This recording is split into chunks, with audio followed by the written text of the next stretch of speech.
Sir வணக்கம் sir. நாங்கள் விடமாட்டோம், ஒரு கணக்கு இருக்குது, அதை தீர்க்காமல் விடமாட்டோம் அப்படின்ட்டு திரு ஆதவ அர்ஜுனா பேசிய பேச்சு, அடுத்தடுத்து நடக்கக்கூடிய சட்டப்பூர்வ நடவடிக்கைகள், இது எல்லாமே பவர் கையில் கிடைச்சதுனால இவர்கள் இதை செய்கிறார்களா, அல்லது காவல்துறையை ஃப்ரீயாக விட்டுருக்குறாங்க, தப்பு செய்பவர்கள் யாராக இருந்தாலும் நீங்கள் உங்களுடைய கடமையை செய்யுங்கன்னு சொல்லிட்டு ரொம்ப ஃப்ரீ ஹேண்டாக இந்த அரசு விட்டுருச்சு அப்படிங்கிறதுனுடைய வெளிப்பாடா இது?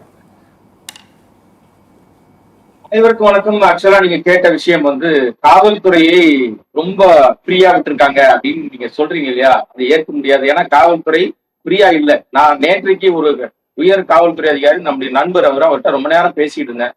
அவர் வருத்தப்பட்டு சொல்ற விஷயம், சார் கடந்த ஆட்சி அதுக்கு முந்தைய ஆட்சிகளை விட காவல்துறை மிக கேவலமாக நடத்தப்படுகிறது. இந்த ஆட்சியில மரியாதைக்கு கூட மருந்து கூட மதிக்க மாட்டாங்க. இன்னொரு விஷயம் என்னன்னா, இப்ப நீங்க சொன்னீங்க அவர் அனிதா ராதாகிருஷ்ணன் அவதூறு வழக்குல கைது அப்படின்லாம் இன்னைக்கு சம்பவங்கள்லாம் பார்த்துட்டு இருக்கோம் இல்லையா. ஆனால் ஒரு முதலமைச்சரை அன்றைக்கு மக்களால் தேர்ந்தெடுக்கப்பட்டு முழு மெஜாரிட்டில இருந்து ஒரு முதலமைச்சராக இருந்த ஒருத்தரை பார்த்து, முதலமைச்சரா பதவியில் இருக்கும் போதே முட்டாள் முதலமைச்சர்னு சொன்ன ஒருத்தர் இன்றைக்கு அமைச்சரா உட்கார்ந்துகிட்டு இருக்கார். அவர் மீது வழக்கு இருக்கு. இப்ப செந்தில் பாலாஜி மீது வழக்கு இருக்குன்னு சொன்ன உடனே அவரை நீங்க அமைச்சர் பதவியில இருந்து நீக்குங்கன்னு போர்க்கொடி தூக்கி அமைச்சர் பதவியில் நீக்கிறாங்க. Very good, super. அப்ப இவர் மீது வழக்கு இருக்கிறது, சாட்சியங்களை கலைப்பார்ன அச்சம் இருக்கிறது, அதை தொடர்ந்து செய்து கொண்டே இருக்கிறார். நேற்றைக்கு ஆட்டை கடிச்சு மாட்டை கடிச்சு கடைசியில என்ன சொல்றார் நம்ம மரியாதைக்குரிய மாண்புமிகு அமைச்சர், என்ன சொல்றாருன்னா, காவல்துறை வைத்து காவல்துறை தான் 41 பேரை கொன்றது என்று ஒரு பழியை சுமத்துகிறாரு. காவல்துறை சுதந்திரமாக செயல்பட்ட ஆதவ அர்ஜுனாவை இன்றைக்கு அரெஸ்ட் பண்ணிருக்கணும். ஏன்னா அவர் அவதூறு பரப்பி இருக்கிறார். காவல்துறை எப்படி நீங்க சார்ஜ் பண்ண முடியும்? காவல்துறை எந்த அரசாங்கம் வந்தாலும் அரசாங்கம் என்ன சொல்லுதோ அதை செய்வாங்க.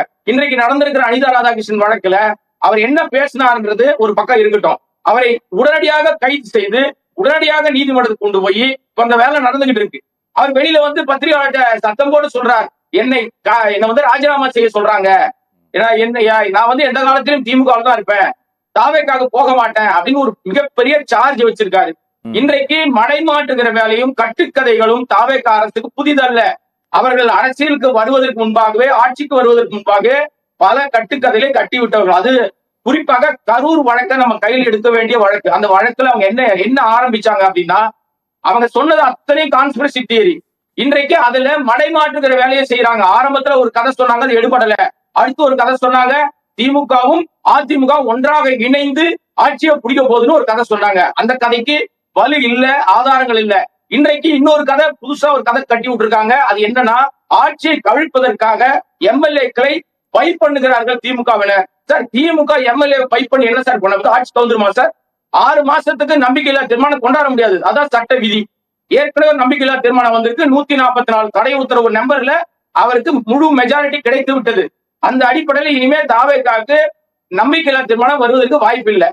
அப்ப ஒரு எம்எல்ஏவையோ அல்லது 2 எம்எல்ஏவோ ராஜினாமா பண்ண வைத்தால் ஆட்சி எப்படி கவுந்துரும்?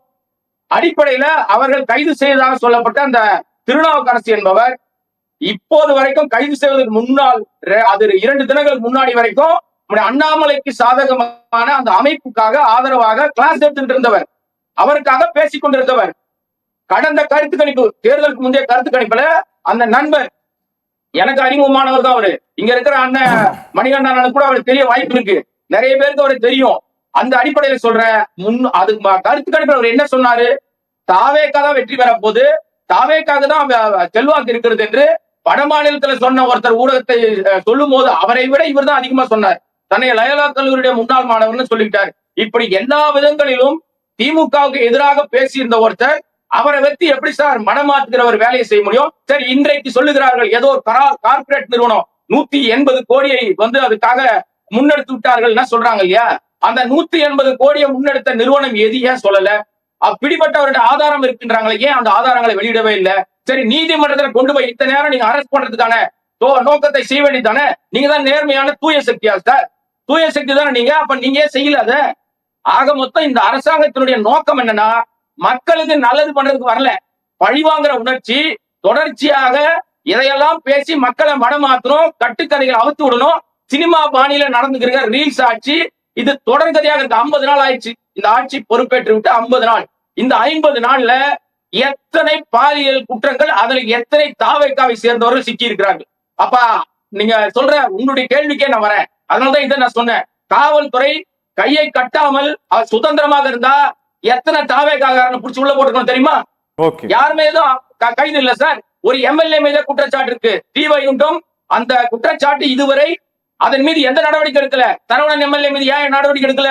Okay, okay. இப்ப நான் நேர்மையான சக்தின்னு சொல்லக்கூடிய முதலமைச்சர் நம்ம விஜய் அவர்கள் இந்த விஷயத்துல இதுவரை வாய் திறக்காம இருக்காரு சார். பேச வேண்டியதெல்லாம் முதலமைச்சர் பேசணும், ஆனா அவர் பேச மாட்டேங்கிறார்.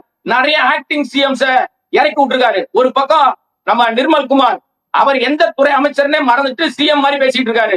ஷேடோ சிஎம்மா செயல்படுறாரு ஆதவர்ஜுனா. எல்லா கேள்விக்கும் அவர் தான் பதில் சொல்றாரு.